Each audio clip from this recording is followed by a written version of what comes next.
Genesis chapter 16. Now Sarai, Abram's wife, had borne him no children, but she had an Egyptian slave named Hagar. So she said to Abram, "The Lord has kept me from having children. Go, sleep with my slave. Perhaps I can build a family through her." Abram agreed to what Sarai said. So after Abraham had been living in Canaan 10 years, Sarai, his wife, took her Egyptian slave Hagar and gave her to her husband to be his wife. He slept with Hagar, and she conceived. When she knew she was pregnant, she began to despise her mistress. Then Sarai said to Abram, "You are responsible for the wrong I'm suffering. I put my slave in your arms, and now that she knows she is pregnant, she despises me. May the Lord judge between you and me." "Your slave is in your hands," Abram said. "Do with her whatever you think best." Then Sarai ill-treated Hagar, so she fled from her. The angel of the Lord found Hagar near a spring in the desert. It was the spring that is beside the road to Shur. And he said, "Hagar, slave of Sarai, where have you come from and where are you going?" "I'm running away from my mistress Sarai," she answered. Then the angel of the Lord told her, "Go back to your mistress and submit to her." The angel added, "I will increase your descendants so much that they will be too numerous to count." The angel of the Lord also said to her, "You are now pregnant, and you will give birth to a son. You shall name him Ishmael, for the Lord has heard of your misery. He will be a wild donkey of a man. His hand will be against everyone, and everyone's hand against him, and he will live in hostility towards all his brothers." She gave this name to the Lord who spoke to her, "You are the God who sees me." For she said, "I have now seen the one who sees me." That is why the well was called Beer Lahairoi. It is still there between Kadesh and Bered. So Hagar bore Abram a son, and Abram gave the name Ishmael to the son she had borne. Abram was 86 years old when Hagar bore him Ishmael. Genesis chapter 17. When Abram was 99 years old, the Lord appeared to him and said, "I am God Almighty. Walk before me faithfully and be blameless. Then I will make my covenant between me and you, and will greatly increase your numbers." Abram fell face down, and God said to him, "As for me, this is my covenant with you. You will be the father of many nations. No longer will you be called Abram. Your name will be Abraham. For I have made you a father of many nations. I will make you very fruitful. I will make nations of you, and kings will come from you. I will establish my covenant as an everlasting covenant between me and you and your descendants after you for the generations to come, to be your God and the God of your descendants after you. The whole land of Canaan, where you now reside as a foreigner, I will give as an everlasting possession to you and your descendants after you, and I will be their God." Then God said to Abraham, "As for you, you must keep my covenant, you and your descendants after you for the generations to come. This is my covenant with you and your descendants after you, the covenant you are to keep. Every male among you shall be circumcised. You are to undergo circumcision, and it will be the sign of the covenant between me and you. For the generations to come, every male among you who is 8 days old must be circumcised, including those born in your household or bought with money from a foreigner. Those who are not your offspring, whether born in your household or bought with your money, they must be circumcised. My covenant in your flesh is to be an everlasting covenant. Any uncircumcised male who has not been circumcised in the flesh will be cut off from his people. He has broken my covenant." God also said to Abraham, "As for Sarai, your wife, you are no longer to call her Sarai. Her name will be Sarah. I will bless her and will surely give you a son by her. I will bless her, so she will be the mother of nations. Kings of peoples will come from her." Abraham fell face down. He laughed and said to himself, "Will a son be born to a man 100 years old? Will Sarah bear a child at the age of 90? And Abraham said to God, "If only Ishmael might live under your blessing." Then God said, "Yes, but your wife Sarah will bear you a son, and you will call him Isaac. I will establish my covenant with him as an everlasting covenant for his descendants after him. And as for Ishmael, I have heard you. I will surely bless him. I will make him fruitful and will greatly increase his numbers. He will be the father of 12 rulers, and I will make him into a great nation. But my covenant I will establish with Isaac, whom Sarah will bear to you by this time next year." When he had finished speaking with Abraham, God went up from him. On that very day, Abraham took his son Ishmael, and all those born in his household or bought with his money, every male in his household, and circumcised them as God told him. Abraham was 99 years old when he was circumcised, and his son Ishmael was 13. Abraham and his son Ishmael were both circumcised on that very day, and every male in Abraham's household, including those born in his household or bought from a foreigner, was circumcised with him. Matthew chapter 5. Now when Jesus saw the crowds, he went up on a mountainside and sat down. His disciples came to him, and he began to teach them. He said, "Blessed are the poor in spirit, for theirs is the kingdom of heaven. Blessed are those who mourn, for they will be comforted. Blessed are the meek, for they will inherit the earth. Blessed are those who hunger and thirst for righteousness, for they will be filled. Blessed are the merciful, for they will be shown mercy. Blessed are the pure in heart, for they will see God. Blessed are the peacemakers, for they will be called children of God. Blessed are those who are persecuted because of righteousness, for theirs is the kingdom of heaven. Blessed are you when people insult you, persecute you, and falsely say all kinds of evil against you because of me. Rejoice and be glad, because great is your reward in heaven, for in the same way they persecuted the prophets who were before you. You are the salt of the earth. But if the salt loses its saltiness, how can it be made salty again? It is no longer good for anything except to be thrown out and trampled underfoot. You are the light of the world. A town built on a hill cannot be hidden. Neither do people light a lamp and put it under a bowl. Instead, they put it on its stand, and it gives light to everyone in the house. In the same way, let your light shine before others, that they may see your good deeds and glorify your Father in heaven. Do not think that I have come to abolish the law or the prophets. I have not come to abolish them, but to fulfill them.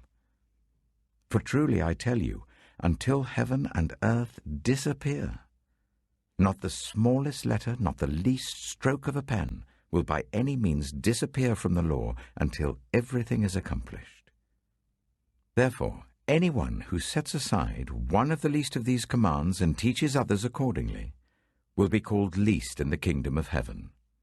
But whoever practices and teaches these commands will be called great in the kingdom of heaven. For I tell you that unless your righteousness surpasses that of the Pharisees and the teachers of the law, you will certainly not enter the kingdom of heaven. You have heard that it was said to the people long ago, "You shall not murder, and anyone who murders will be subject to judgment." But I tell you that anyone who is angry with a brother or sister will be subject to judgment.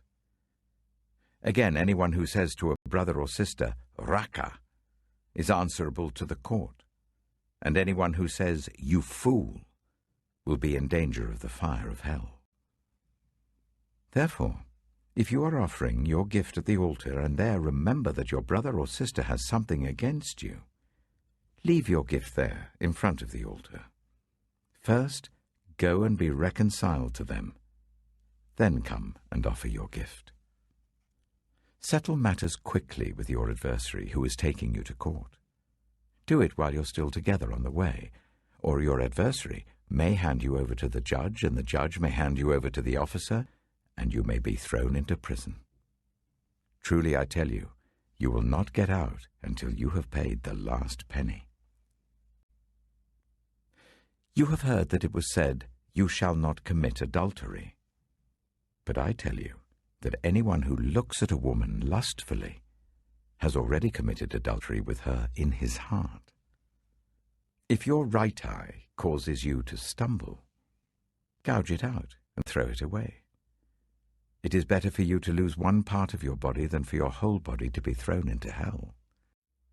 And if your right hand causes you to stumble, cut it off and throw it away. It is better for you to lose one part of your body than for your whole body to go into hell. It has been said, anyone who divorces his wife must give her a certificate of divorce. But I tell you that anyone who divorces his wife except for sexual immorality makes her the victim of adultery, and anyone who marries a divorced woman commits adultery. Again, you have heard that it was said to the people long ago, "Do not break your oath, but fulfill to the Lord the oaths you have made." But I tell you, do not swear an oath at all, either by heaven, for it is God's throne, or by the earth, for it is his footstool, or by Jerusalem, for it is the city of the great King. And do not swear by your head, for you cannot make even one hair white or black. All you need to say is simply yes or no. Anything beyond this comes from the evil one. You have heard that it was said, "Eye for eye and tooth for tooth." But I tell you, do not resist an evil person. If anyone slaps you on the right cheek, turn to them the other cheek also. And if anyone wants to sue you and take your shirt, hand over your coat as well. If anyone forces you to go 1 mile, go with them 2 miles. Give to the one who asks you, and do not turn away from the one who wants to borrow from you. You have heard that it was said, "Love your neighbor and hate your enemy." But I tell you, love your enemies and pray for those who persecute you, that you may be children of your Father in heaven. He causes his sun to rise on the evil and the good, and sends rain on the righteous and the unrighteous. If you love those who love you, what reward will you get? Are not even the tax collectors doing that? And if you greet only your own people, what are you doing more than others? Do not even pagans do that? Be perfect, therefore, as your heavenly Father is perfect. Psalm 7. Lord, my God, I take refuge in you. Save and deliver me from all who pursue me, or they will tear me apart like a lion and rip me to pieces with no one to rescue me. Lord, my God, if I have done this, and there is guilt on my hands, If I have repaid my ally with evil, or without cause have robbed my foe, then let my enemy pursue and overtake me. Let him trample my life to the ground and make me sleep in the dust. Arise, Lord, in your anger. Rise up against the rage of my enemies. Awake, my God, decree justice. Let the assembled peoples gather around you, while you sit enthroned over them on high. Let the Lord judge the peoples. Vindicate me, Lord, according to my righteousness, according to my integrity, O Most High. Bring to an end the violence of the wicked and make the righteous secure. You, the righteous God who probes minds and hearts. My shield is God Most High, who saves the upright in heart. God is a righteous judge, a God who displays his wrath every day. If he does not relent, he will sharpen his sword. He will bend and string his bow. He has prepared his deadly weapons. He makes ready his flaming arrows. Whoever is pregnant with evil conceives trouble and gives birth to disillusionment. Whoever digs a hole and scoops it out falls into the pit they have made. The trouble they cause recoils on them. Their violence comes down on their own heads. I will give thanks to the Lord because of his righteousness. I will sing the praises of the name of the Lord Most High. Proverbs Chapter 7. My son, keep my words and store up my commands within you. Keep my commands and you will live. Guard my teachings as the apple of your eye. Bind them on your fingers. Write them on the tablet of your heart. Say to wisdom, you are my sister, and to insight, you are my relative.